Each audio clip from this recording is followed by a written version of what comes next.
have that, because Luis Felipe Neto da Azevedo, the man from Paris Panthers, the man who we spoke about earlier on this afternoon as one of the anchor men for this Paris Panthers team, spoke about the pressure of coming home, spoke about the pressure of getting off the foot of the table.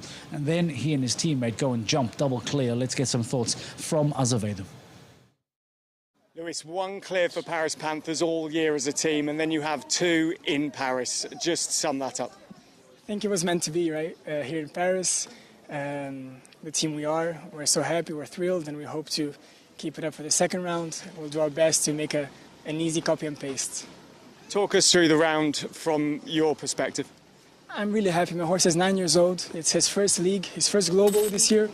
So is the horse I believed maybe the most. I think he has everything to be a future star, and I'm so happy that I gave him the ride he deserved today. Any changes for the second round? I know only you and Alexa are here. Any horse changes? Me and Alexa were the sole riders here, but we'll both change horses. As I said, mine is a 9-year-old. I really want to build him slowly. I'm already really happy, and now I have my Pandora, my white one, which I think is in super form. Good luck for an important second round. Thank you so much. Talk about responding to the criticism. Talk about coming and jumping to the fore when required. Well, all of a sudden, Azevedo does exactly that as the Paris Panthers, along with Alexa Ferrer as well, by the way, take nothing from her. What an outstanding clear as the team jumps double clear and now puts themselves in that chasing pack.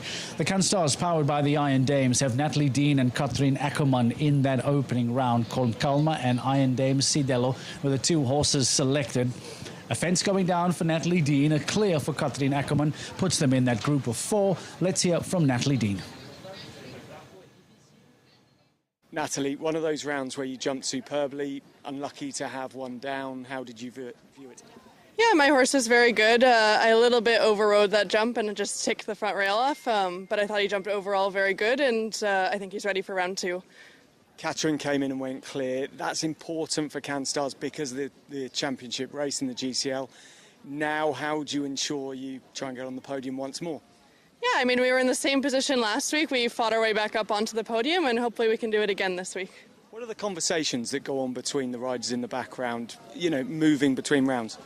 Yeah, I think we both kind of analyze our rounds, and we make the best plan going forward for round two, and Katrien and I will jump again, and hopefully we can make our way onto the podium. Good luck for them. Thank you. Still very much in the mix of the Canstars, powered by the Iron Dames. That single rail still keeps them in without a shadow of a doubt. The current championship leaders, the Iron Dames team for Canstars. Monaco Comets, I'm afraid, their sister team, having quite a few faults coming down. 4 for Ines Jolie, 8 for Yoli Mitlineo. And because of that, they now find themselves on 12 penalties. So the Iron Dames' sister team, the Monaco Comets, losing a bit of ground from the Iron Dames. The team that leads at the end of GCL round 1 is the Shanghai Swans. We spoke about the luxury, how they are so spoiled for choice that Max Kuhner, the team rider and the man who serves as team manager, has the opportunity week in and week out to select from an incredible crop of riders, to select incredibly powerful horses. And it's the reason why they are fighting for a championship lead with the Canstars and with Valkenswaard United. They lead at the end of GCL round 1. Let's hear from the GCL round 1 leaders. Only team this year to actually win a stage, having gone clear in all rounds. How likely do you think it might be the same again today needed? Just the first round, but okay, first step, so good so far. And yeah, second round will be for sure a tough round. And yeah, we give our best, I would say. Christian, it's a warm day. You're like an Iceman, going out there first and laying the foundation for the team. Just talk through for the people in the stands and the people at home how important that first leg is for a team. Yeah, it's very important. Every round, every jump is very important. So you have to be very focused from the first jump until the last. 4 tough rounds, and it's very, very close until the end. So it's not only the faults. I think at the end it's also the time. So we have to do a good job with that as well. So to win, I think we did a good half-time, but still it's a lot of work to do. We spoke earlier on about the undulation in this arena. How did you find the arena? How did you find the course? The course was very nice, was fair, was big enough, was 155, but we saw a lot of clears and rounds with one down. So I think that's going to change now in the second. I think everything will be a bit more. It's 160 round and a bit more technical as well. So the range has to be a bit shorter, and we hope for the best. And Max, just to finish, strategy for the second round, any changes? Yeah, Christian will bring Turkan Hero and I will bring EIC up to Chaco, and that's our idea for the next round. Good luck for it. Thank you to you both. Shanghai Swans. Thank you.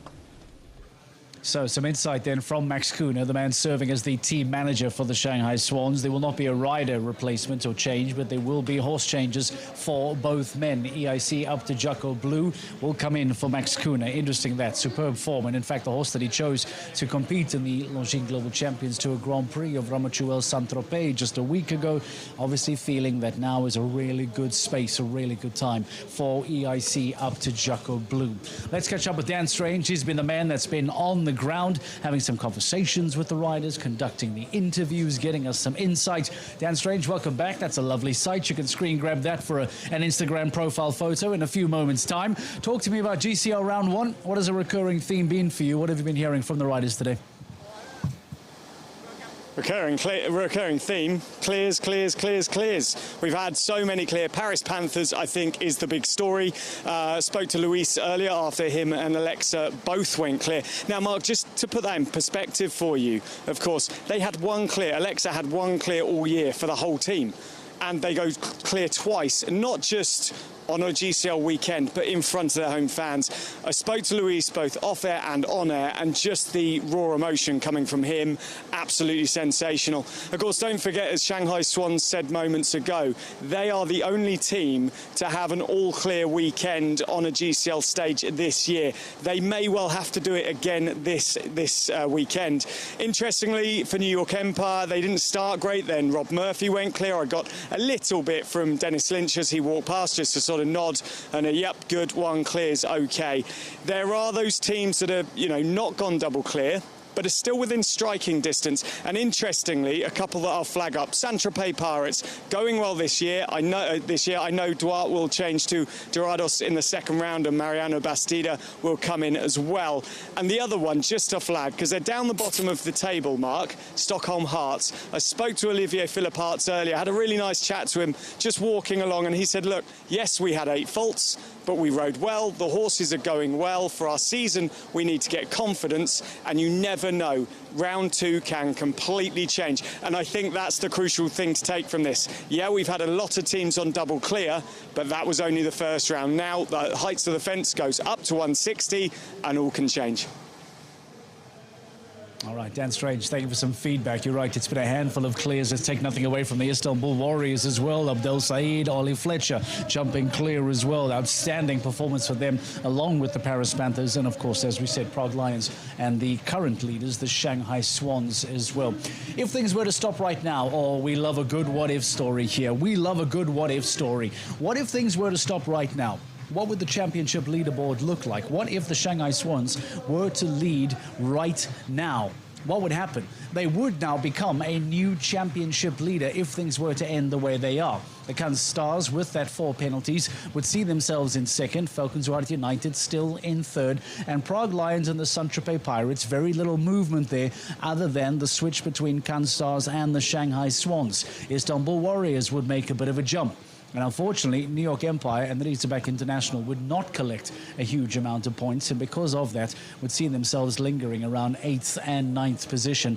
As Dan pointed out, well, still tough day for the Stockholm Hearts. And even with a second place finish, the Paris Panthers, who would, by the way, move off the foot of the table, that unfortunate circumstance would now belong to the Scandinavian Vikings. But to show you how much trouble they are in, a second place finish, a 25 championship point haul, would only see them get off the foot of the table by a single point. There is work to do for the Stockholm Hearts. There is work to do for the Paris Panthers. And luckily for you and I, we are barely halfway through the season, which means that those teams and you and I have have a lot of opportunity to still continue watching the best show jumping in the world all the way through to the GC Prague playoffs later on this year. We take a quick break. We freshen up. When we return, we start building up for the second round live in Paris. This is Stage 7. GCL Round 2 continues.